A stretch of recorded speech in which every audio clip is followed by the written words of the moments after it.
Thank you, Mr. Piyush Goyal, for joining us. As always, it's your date with the Times Network when we discuss the economy at the India Economic Conclave. Thank you very much for sparing time. On a day when we want to look at how India is going to get to the top three and fast track to the three is the theme of this summit. I want to ask you, Mr. Piyush Goyal, what's your vision? As before us, we were told that it's not ordained by God. We all have to work towards achieving the status of a number 5 or a number 3 economy as we plan to. How is the government looking at this, and what are the detailed plans to get to the top 3? Well, I think it's commendable that Times Network in its 10th year is once again put together such a grand event to celebrate this journey of economic progress, and compliments to you, Vinitji, compliments to you, Subbu, Navika, and I wish this initiative all success in the years to come. It's been a journey, if one was to look back, of 77 years since independence now. We saw the early years right up to 91 when we followed the socialist path and landed up with a very staid Hindu rate of growth, as we used to call it, at about an average of 4%. Government would interfere in every aspect of economic activity, and entrepreneurship was left for a very few privileged persons. In the last 33 years is when we've really seen the country come of its own. Even within that, if you look at different periods of time, look at the 91 to 96 government of Mr. Narasimha Rao. Even though he was a Congress Prime Minister, sadly the Congress totally disowned him to the extent that they were not even willing to honor him with any award or honor him for the achievements, and for that matter disrespected him even in death. But he gave the first seeds of economic liberalization. Mr. Vajpayee from 98 to 2004 truly opened up the economy to entrepreneurship, to allowing people, and one of his biggest achievements would be the telecom revolution, would be the revolution in the IT space, which helped India come of age. And any reader of the Indian economy will note that every time the Congress or its allies came into government, we saw an era of low growth and high inflation. And every time the NDA, the BJP-led government came in, whether it was in 98 or it was in 2014, we inherited almost broken economies. Vajpayee inherited a very, very sad state of affairs, left behind a strong economy in 6 years, which was acknowledged by the then finance minister in his first speech in June or July of 2004, but left behind again after 10 years a country which had lost the gumption to grow, the confidence, through a series of corruption scandals. Growth was down to 4%, inflation was largely in double digits during their regime. And once again, Mr. Modi had to literally start afresh, from building the confidence of the people, from building international relations and international investors' trust in India, and the people's own initiative to get into working hard to rebuild India. And Mr. Vaidyanathan very rightly pointed out, this 10-year journey has seen structural change, has seen the advent of digital technologies to the last man at the bottom of the pyramid, has seen the macroeconomy from a very weak spot, low forex reserves, low growth, high inflation, mood of the nation being very, very low, changing itself today to the world's fastest growing economy, the 5th largest, as was pointed out, high foreign exchange reserves, the fourth largest forex reserves in the world, strong banking sector, NPAs and restructured loans falling from 12 or 13% to about 2%, 2.5% now, and getting better by the day. In all aspects, we have on three principles worked in the last 10 years. A, building the macroeconomic structure of the economy to be a strong economy. B, ensuring infrastructure growth, as Mr. Vaidyanathan also pointed out. This infrastructure growth is across sectors. Ports, double the capacity. Airports, double the number of airports. Road and expressways across the country almost tripled in the last 10 years. Inland waterways, more than 100 new inland waterways started. Digital technology, 4G right up to the borders of India, 5G rolling out at the fastest pace in the world. In every way, we have seen an India emerging out of the shadows. The world today recognizes India as the best opportunity to invest in. FDI in the last 10 years has grown by 119% over the previous 10 years. 2/3 of the total FDI in India so far of $1 trillion has come in the last 10 years. And when you put all of this together, you see a nation full of confidence, aspiring to cross a $35 trillion economy by 2047, the Viksit Bharat vision to become a prosperous nation, a developed nation, an economy where youngsters are willing to engage with the best across the world. We are making a mark with our goods, with our services. Exports will cross $800 billion this year and about $1 trillion in the next 2.5 years. Across the world today, there is a recognition that the best investment opportunity is in India. And I can assure you the government, through a series of initiatives, whether it's the large infrastructure rollout, whether it's the social welfare programs for inclusive growth and to empower our people, particularly our women, whom we believe as they come into the formal economy more and more, will play a leading role in women-led development, in making sure that no child in the country is deprived of the basic amenities like food, clothing, shelter, healthcare, education, roads, electricity, cooking gas connection, toilets, digital connectivity. All the basic needs of life should be a must-have for every child born in this country, so that 1.4 billion people's dreams, their aspirations can be big. And that is what is driving and spurring the Indian growth story. India will grow on the pillar of rapid infrastructure growth. India will grow on the pillar of adopting technology and innovation. India will be a sustainable growth story. India will be an inclusive growth story. And we in government will act only as an enabler, as your friend.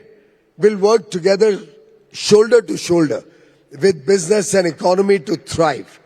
We'll allow the private sector to take forward initiatives, including in hitherto unexpected areas like space, where the private sector and our startups are doing some wonderful work.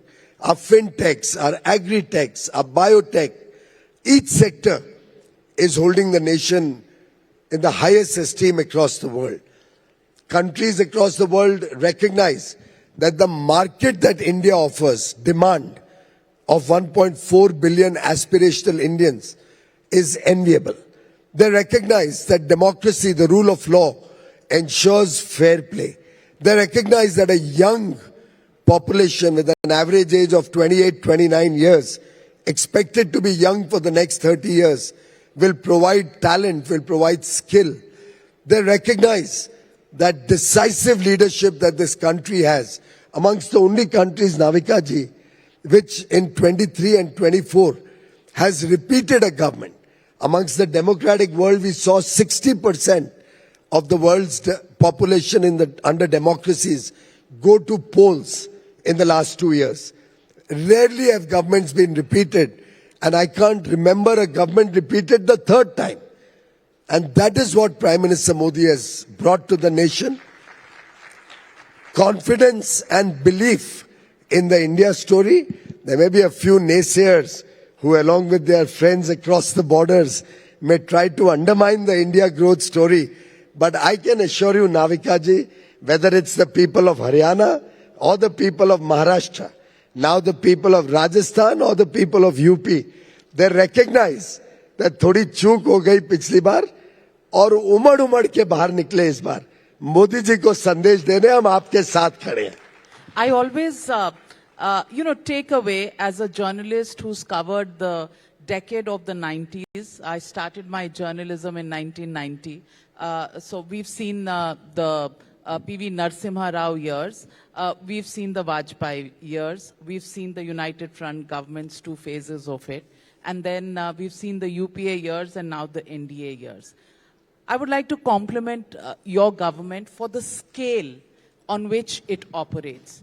The scale of victories in 2014, 2019, and now in Maharashtra are testament to the scale at which you operate. Your first answer is also reminiscent of the scale at which you operate, because you covered everything 360 degrees without my asking a question. So let me come straight to the politics of it, because you seem to love politics.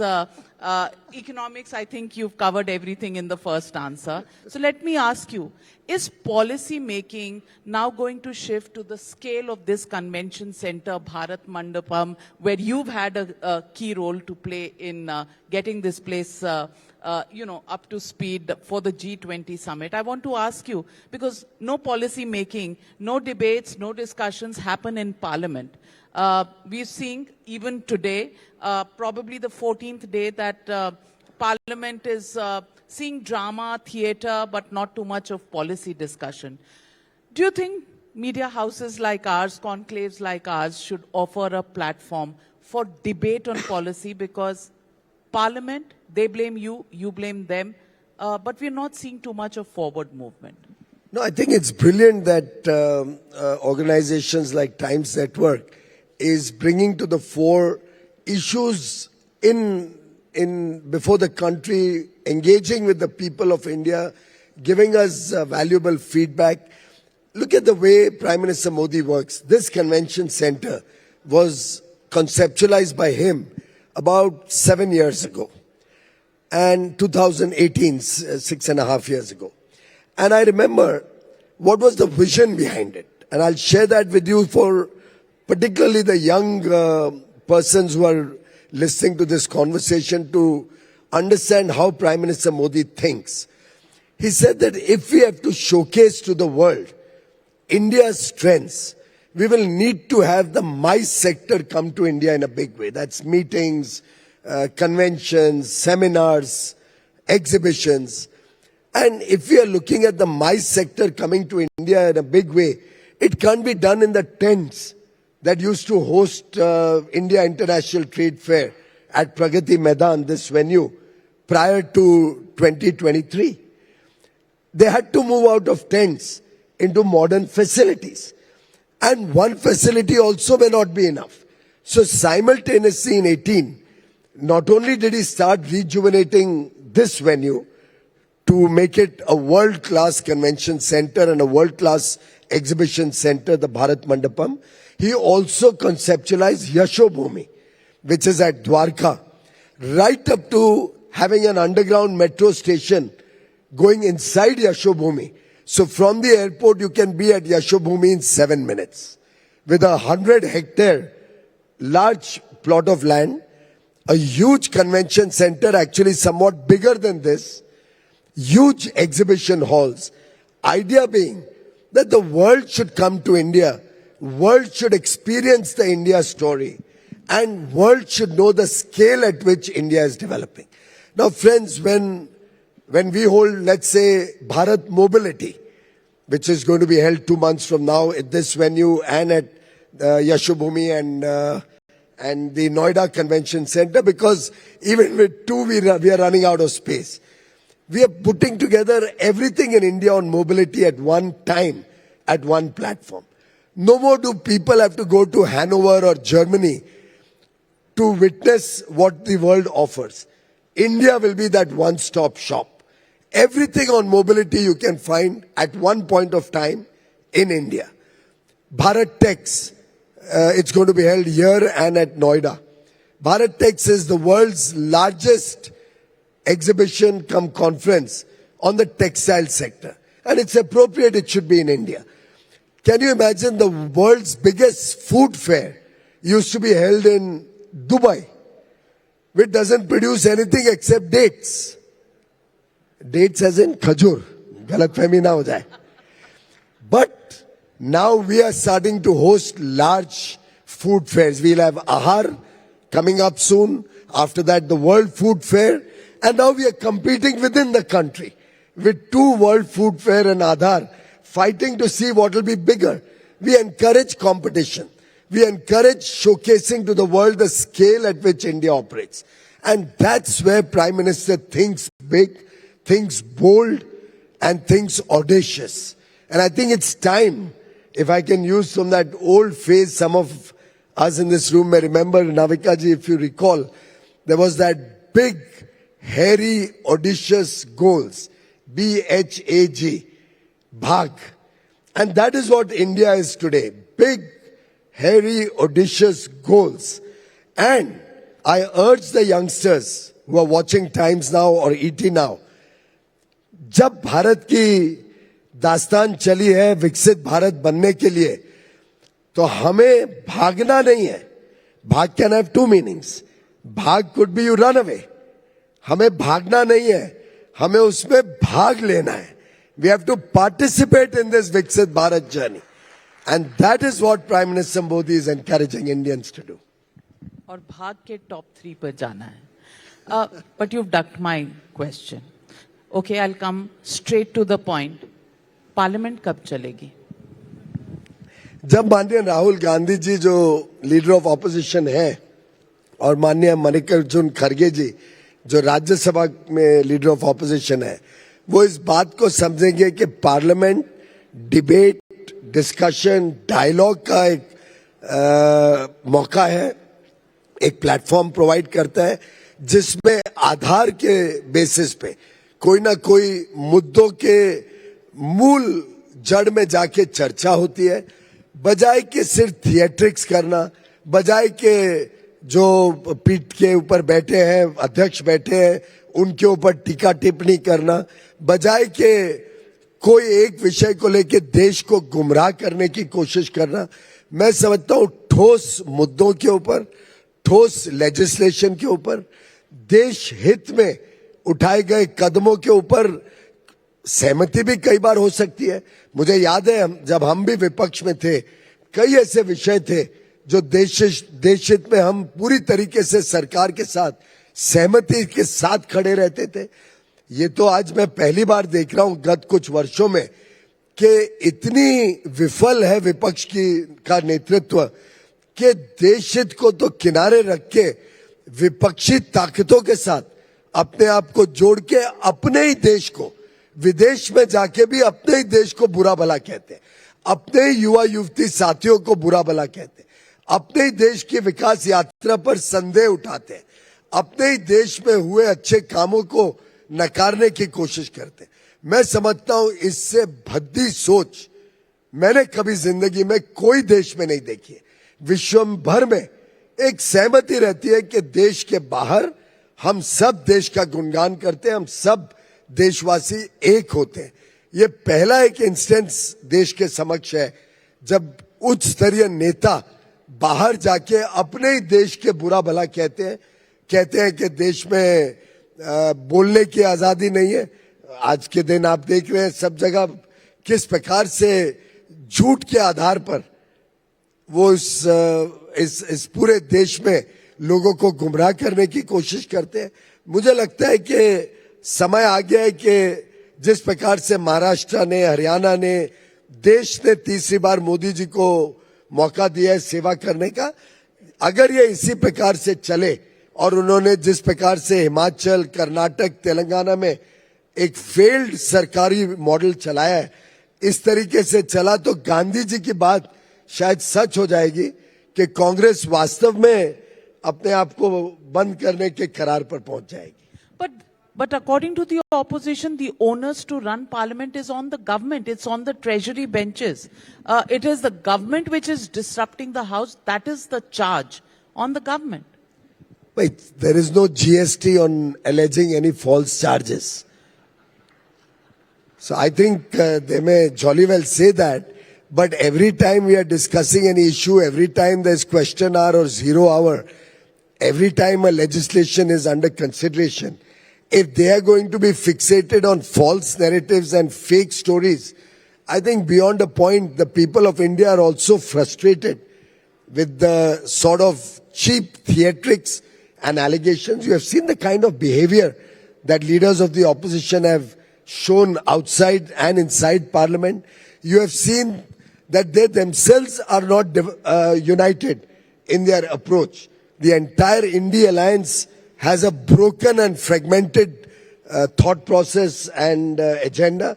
So really very difficult to run Parliament when one opposition party runs on one tangent, others who may even want to run the Parliament are left helpless, and across the opposition, I think there is discordancy and complete breakdown of trust within themselves. In such a situation, it becomes very difficult for any system to work. And therefore, we have to come to platforms like the Times Economic Conclave to express the confidence that we have in the country, and on your behalf, express to the world that 1.4 billion Indians stand united to see India as a great country, as a prosperous country. We stand united to face any challenges that we may encounter. We stand united to convert every challenge into an opportunity to grow better, faster, more sustainably and more inclusively. Mr. Piyush Goyal, let me ask you, maybe with the Congress, there seems to be a breakdown in communication.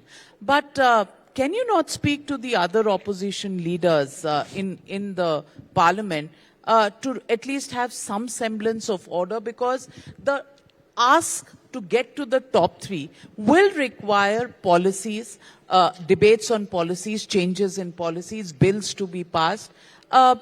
Is there no breakthrough? And if I can be a fly on the wall, what comes out of your meetings with some of the other opposition leaders? Well, frankly, what you see on television happening in Parliament, and sometimes the mockery being made by Mr. Rahul Gandhi and some of his colleagues on the steps of Makardwar, are really an exception. Once the cameras are switched off, normally there's a very healthy discussion also with the members of Parliament. Most opposition members individually want the House to run. They want to speak about their issues. They want to make special mentions and talk in 0 hour of areas of concern in their constituencies, in their states. There are members of Parliament who wish to have a very informed and very cultured debate on various issues before the House. Sadly, they are left to the mercy of a few leaders who, obviously, because they come from a particular family, and these parties usually can't get out of that family rule, they are left helpless outside the Parliament or in the canteen or in other conversations when we meet in committees. They are always wanting Parliament to do better, but sadly they are helpless before a very uninformed leadership, a very immature leadership, which they have landed themselves up with. Your message to Mr. Rahul Gandhi and Mr. Kharge today? Well, I think I had not expected a seasoned politician like Mr. Kharge to behave and speak the language that he does. I would have expected him to conduct himself in a far more distinguished manner.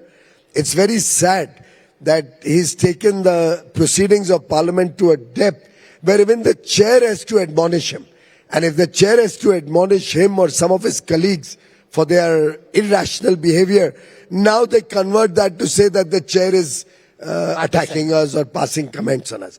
Obviously, if you behave in that manner, and you've seen the kind of comments, the kind of interruptions that we find repeatedly from the opposition side, anybody who's sitting on the chair is bound to get frustrated and is bound to at least make an appeal that everybody talks rationally and behaves better. I think Mr. Kharge is also the party president. I think there's a one-man, one-post rule, but probably he doesn't want to leave any of these Not two applicable posts. in your party either at this point. Where is that so? Mr. JP Nadda is the We are party in the president. process of elections and therefore it Yeah, got that we've delayed. been hearing for we a gave while. an extension and now the party elections are started. Probably take another month and a half before the new president gets elected. We are a democratic party. We run through a democratic system. We don't foist anybody as president basis the demands of one family. In our party, the workers and the party machinery, from the bottom up, from the level of our mandals, and for that matter, even below that, from the panchayats, the party builds up.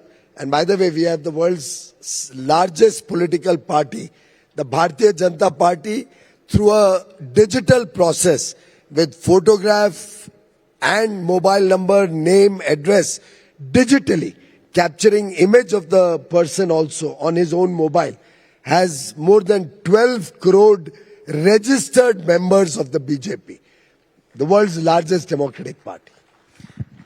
Before I let you go, I want to ask you, does the last quarter's growth number worry you? What is the reason and can we improve upon this? Are we looking at meeting our targets for growth in the current year? Well, I think governments don't run quarter se quarter tak like the ET Now channel. For us, governments work in consistency in the long run. We had an election in the first quarter. During election, obviously, policy making and decisions on the next steps on growth or infrastructure spending does slow down. And there is a lag effect. But from what the initial numbers for this quarter, the third quarter show, the festive spending, the rebound in rural growth, the way banks are now seeing traction back again, the way infrastructure spending has come back on track, I think by the time we close the year in March, we'll be back on track. The Reserve Bank has estimated, IMF, Moody's, Reserve Bank all estimate about 7% growth. This year will continue to be the world's fastest growing economy despite such global challenges. And I can assure all the viewers of Times Now that India is in it for the long haul. We are looking at edging up our growth story. We are looking at building better and better infrastructure. As we go along, we are looking at engaging with the most modern technologies. Innovation will define India's growth story. We'll soon have a 1 lakh crore Anusandhan NRF being the guidelines being announced. And by the way, when we give 1 lakh crore government support for R&D or innovation, it actually translates to research or innovation worth 10 lakh crores. Because that same research done in Switzerland, with whom we've now done a free trade agreement, the same research done in Switzerland or Norway or Europe will cost 10 times more. What outcomes we can get with 1 lakh crore, they will need 10 lakh crores to get that.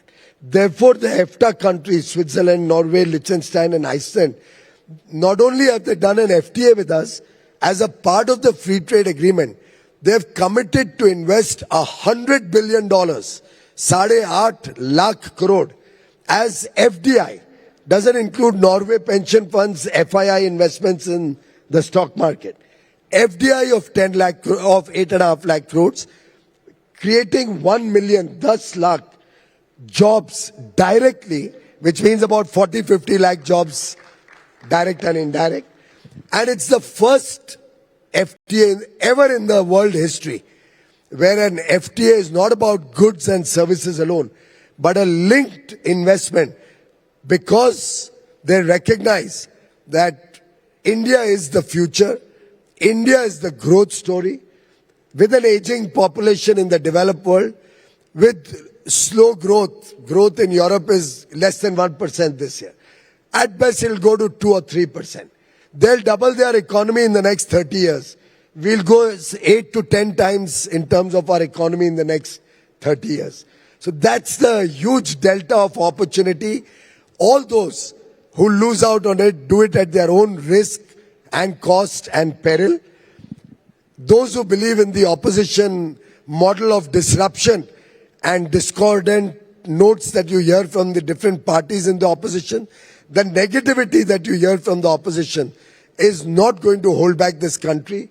We are committed, Navika ji, whether it is passing the Waqf bill so that fairness and sanity comes into this country's policy, whether it's passing the One Nation, One Election bill so that we are rid of this continuous model code of conduct holding back the nation's growth and policy making and governments getting into sleep mode again and again 3 times over across the country for the parliament, for the assembly, then for the local bodies.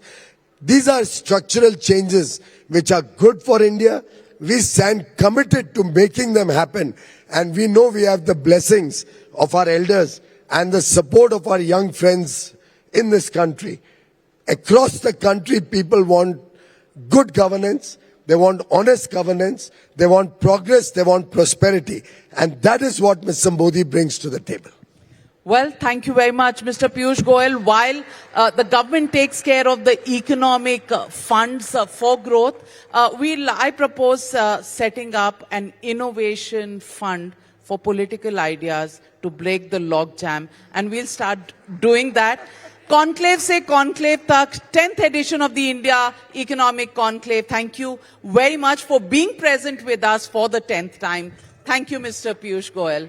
We complete 10 years and you've been part of this journey each of those 10 years. Thank you very much.